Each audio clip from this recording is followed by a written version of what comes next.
Okay, call the meeting to order. Please stand for the pledge of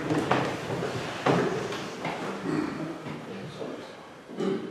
I pledge allegiance to the flag of the United States of America and to the republic for which it stands, one nation, under God, indivisible, with liberty and justice for all. It's that time of year to watch that show. Okay. Meeting is being recorded. Public comments, special presentations. We have Julia from PIMCC here today. I'm gonna put her up under special presentations then. Okay. You have the floor. Oh, okay. I'm Julia, I'm the nurse consultant with the PIMCC program, and then the president of CNP is here as well, since she's just sitting off to the side. If you guys have any questions, she'll just chime in as needed. So you guys all received this via email. I sent it to Pam last week and to Deputy Warden Skipton. This is just a breakdown of, we do this twice a year, so we break down the months that we process bills and the savings that you guys require. So you guys can see on the front is the agenda of what we go over. The first thing I do want to draw attention to is we're asking all of our PIMCC counties to send population reports. And we do have the client emails. So if you're already doing this, this is just a general thing we're putting on to everybody. But we know that like there is population reports that are shared like within the county between maybe the prison and the sheriff's department, or the prison and the commissioner's office, or something to that effect. We're just asking if Charlene can be added to that. This helps us to catch the non-inmates that might. So what we've been having problems with is individuals who were your inmate at one time, they're no longer your inmate, but the hospital still thinks they're your inmates, so you still get their bills.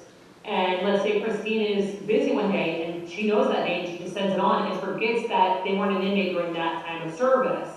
We have something we can check it against. So when we go to do the bills, we can check to make sure that person was an inmate at that time. It's just like a double check, because even if you guys do it, we want to do it too, because once you guys pay a bill, it's very, very hard for us to get the money back from the hospital. And we have to go through all these loops to get the refund back. And it takes you guys forever to get the refund back. The problem we see across the state of Pennsylvania is when an individual comes in as an inmate, they're reported as such, and then they go back to the hospital no longer an inmate. The person goes in and says, has anything changed since the last time you were here? Well, yes, they're no longer an inmate, but they don't tell them. They're like, no, nothing changed. So then you guys get billed that, and we don't want you guys to pay when it's not your responsibility. So I'm just going to ask that Deputy Warden Tipton emails me or Charlene just to get more of the information. It doesn't need to be in the prison board or email, doesn't need to be on the thing, but to get Charlene's email, or if you already have Charlene's email, whoever is generating any type of daily or monthly population reports, if we could be added to that, and by we, I mean Adjournment. So that, again, like I said, we can just have that second checks and balances to make sure that you guys are paying stuff you're not supposed to be paying. Okay. And then we did want to, I'll go on to the report, sorry. So if you want to turn to the second page, that is the beginning of the report. You guys can see that these bills took place, this report takes place from all the bills we received from April 2024 to November 2024. And that could be for services outside of that. It could be 2023 dates of services or whatever. It's whatever bills we received during those time periods. The county saved $153,771.89 in outpatient savings. So those are the bills that we repriced and sent back to the county to pay. And then in inpatient savings, the county saved $3,607.22. And that is for when the patient goes out, needs medical assistance, and then the county gets a invoice from CCAP that asks them to reimburse medical assistance. We reimburse medical assistance at a very discounted rate. Now, if you guys want to go into the next page, it has your yearly medical expenses for the past 3 years. So you guys have been in the program since 2021. You guys can see the first year you guys saved about 292,000, second year 301,000, and then your third year you saved 200,000. And then in November alone you saved $5,963.07.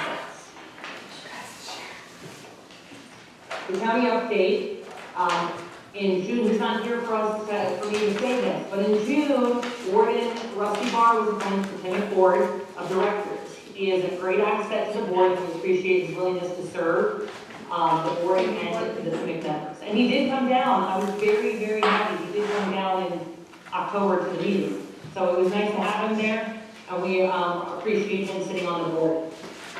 In August 2024, PIMCC program pharmacy, Diamond Pharmacy came up. Diamond Pharmacy and Medical Supply came up and presented to the prison board their service. They just reached out to me just to say if you guys need anything else, if you wanted to ask any more questions, they're willing to answer any questions you guys may have. In September, CMP was informed of the changes of the Compass website. The biggest changes were the login screen, additional security questions, and the e-form number revised from 9 digits to 12 digits. The screenshots were provided to DHS to share with the county correctional facilities to guide users through the online application process. This also included screenshots from Act 22 inpatient hospital eligibility, as well as MA inmate release applications and suspended MA for incarcerated individuals. And I do believe Deputy Warden Tipton does them, and I don't think he's had any issues with the change. There were 3 Compass applications submitted for inpatient hospitalization during this report period, and there were no case management services provided. We do encourage that if you want case management services provided, send us a preliminary notification of an inpatient hospitalization, and we'll call over, I will call over, and get an up-to-date information on inmate while they're there. Medical department services, that is what's billed as allowed, and that covers your provider and your nurse. Next page, you guys can see are the other positions. So those are the positions that are outside the correctional facility. So any of the positions that practice within the hospital, such as the ER positions that bill separately, those bills we can reprice. So you guys can see that you guys saved $14,597.64. There were individuals, as you can see, under the not inmate that they did bill you guys, but they were no longer your inmate. And if you guys do draw attention to the others, I always like to let the prisons know that other category, it either comes in as insufficient information, which we don't know the date of service, we don't have the inmate's name, or it comes on a patient statement. When it comes on a patient statement, it has no CPT codes on it, and that's what we need to reprice a bill. And so we just have to wait until we get the CPT code in order to process the bill. And so I say that you guys could pay what's in the other category eventually, or they could just write it off and they never rebill you. Hospital services, you guys saved $131,538.98, and that's for ER and outpatient and lab. And you can see we have an other in that category as well, which I think it was on a patient statement. So we're just waiting for the hospital to send us the proper paperwork. Dental does not fall under Act 22. So what they ask is what we pay. They do not have to follow the reduction in bills. And vision, vision services are able to be repriced, and you guys did save $1,188.52 for that.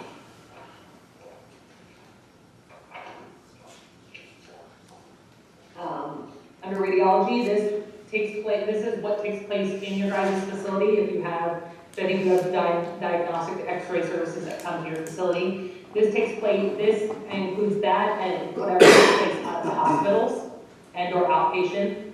You guys saved $5,720.13. Under pharmacy, we don't receive your pharmacy invoices, so we don't do a pharmacy report for you, but if that's something you would want us to do, we are always willing to do that for you. Ambulance, you guys saved $726.62, and you guys had 4 BLS transports and 2 ALS transports. And then medical supply, I do believe you get that through your pharmacy, so we don't have any bills for that. Who do we use for our pharmacy, for medical supplies? Darlings. And then inpatient, paid claims, those are that inpatient savings that I said you guys had, the 3,000. You guys can see that these are the bills that were paid to DHS, what DHS paid, and then what the county had to reimburse. That first line for St. Vincent Health Center inpatient, DHS does they do an audit every so many years of past years, and either the bill is fine and they don't make an adjustment, or the county paid too much, or the county paid too little on a claim, let me change that. Medicaid paid too little on a claim, or they paid too much on a claim, which then results the county either paying more or the county getting a refund. As you can see, you guys owed $2.64 on a claim when they did the audit.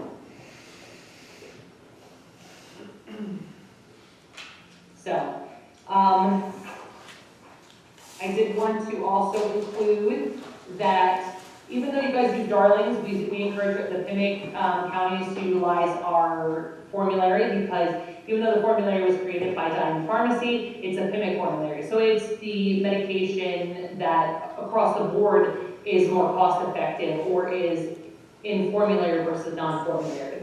And so what Diamond did is they added now that the ADA put out the continuation of MAT medications. Diamond Pharmacy did add the MAT medications to the formulary now. And that is all I have for you guys. Any questions, concerns? Here. Thank you. You're welcome. We're always available via email or phone, so just give us a call, and I hope you guys all have a great holiday season. Thank you. Thank you. Same to you. Bye-bye, thank you. Bye-bye.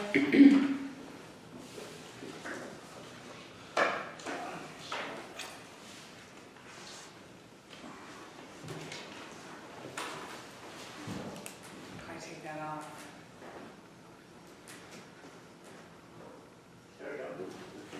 So, we didn't really save what they say we're saving, but Right.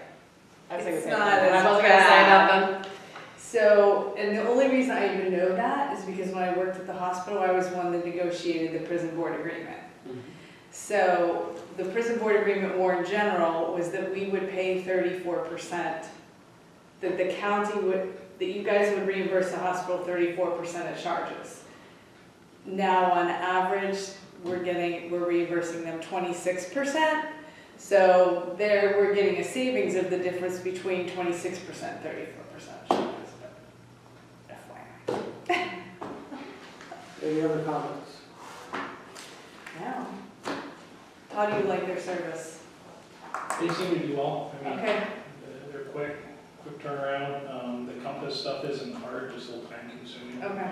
I do like that they're on top of the, when an inmate goes in after they've been out of jail and they say, Right. what changes? I like they're on top of that, that's important. Yeah, how do you report that when an inmate is discharged? So if we get a bill and they're gone, then usually Chris Okay, sends Chris stuff over. does. Okay. Okay. Yeah, I didn't know if we just sent them a monthly report of discharges so that they would just know what the discharge date is. If we actually send an actual monthly one, I think it goes off of like when we get a bill. Yeah, I would say that's too much information to give them a list of all the inmates that have been discharged rather than just. For tracking. Yeah, And then she has to go through every single one. Yep. Instead of Chris just finding it and saying, hey, yeah, he was not here at this date. yeah, I agree. How would the hospital charge someone who was an inmate? If you're an inmate, aren't you being escorted to the hospital? Isn't it evident you're an inmate? And then if you're coming in by yourself, evident you're not an inmate? So why would the hospital still check that you're an inmate? Because nothing changed, which any normal person would say, health-wise, no, healthy, I'm still the same. That doesn't make a lot of sense to me.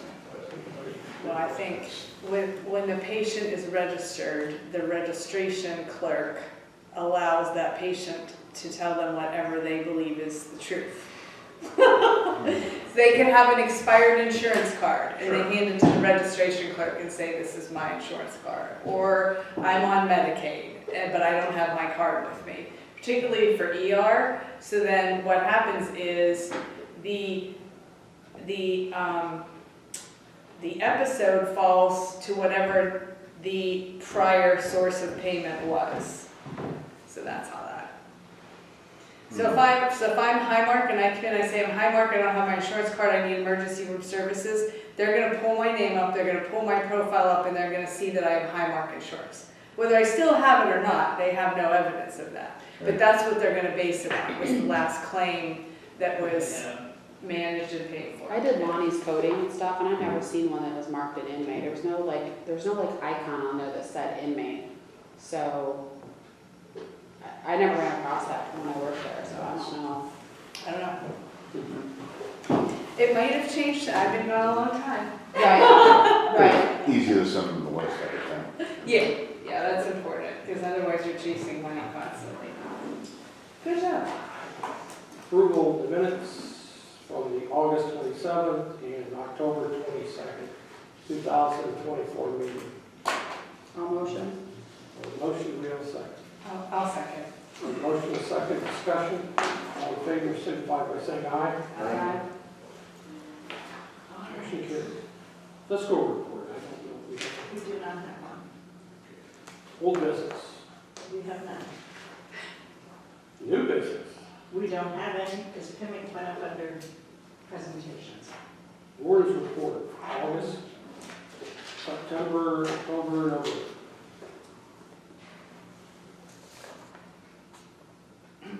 Your report is- Yeah, so, That's what yeah, they Cheryl got. received the report. We seem to be staying right around that 90 to 100 inmates. We just received notice that we passed our state inspection, so we're good for another 2 years. It looked like inventories were issues. They were very picky this time. So when she was there the last time, she wanted things done in a specific way.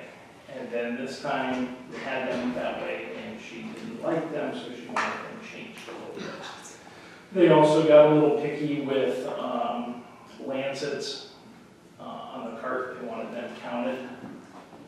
They'd never asked for that in the past. So there was a couple of new things there with that. Starting in January, it looks like January 18th, we're going to have an in-house GED program that's going to be available for both males and females, no cost.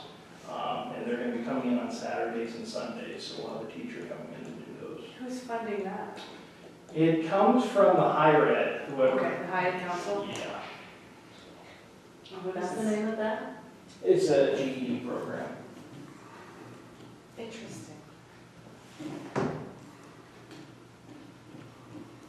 That's all I know. Anything exciting? No, obviously the overtime is up. This past year, we've had a record amount of people go to the hospital. We actually just sent one this afternoon that's probably going to be 302, so they'll be sitting on him for a few days over there. Can I ask you, on the inmate that passed away, did they actually file a lawsuit against us? Do we know? Not yet. Did you look at the autopsy report? Did not, Would you like to see it? yes. I will flag it and send it to you. Can you say what the findings were? Or do you want me to just look at it? Throw it over there. What's that? Oh, there. While at the jail. And was it the things that were prescribed? Or was it something else that he could have got? I didn't see it. Go into, should we do this in executive session? Yeah. I will. Okay, all right. Sorry. Do you have a motion to accept the warden's report? I'll make a motion. I'll second. The motion, second discussion, all in favor, signify by saying aye. Aye. Capital items, we have. There's nothing. Do you have anything to add, Ryan? Nope. The scanner machine was broken. Yeah, so, Get fixed. we are waiting to have them come in to fix it. Really? Yeah. Okay. So I how, think it's probably because of the holidays right now, so Is that the body cam? the body thing scanner that you're right talking now about? is down, it does not run right, so we have the officers back to doing the traditional strip search. And then maybe still that comes in and gets fixed. How old is that? 4 or 5 years old? It was after I came here. It would be somewhere like 2018, 2019, I think, right around that. That's not very old. Yeah, I'd say it's after that, because I remember them doing a presentation when I took office, Okay, not long after that. Who maintains that? so it's Tech 84. Okay. Yeah. Any other announcements? Next meeting is February 25th, 2025. 2025. Do I have a motion to adjourn the prison board meeting and move into executive session? So moved. Have a motion, second. Second. All in favor? Aye.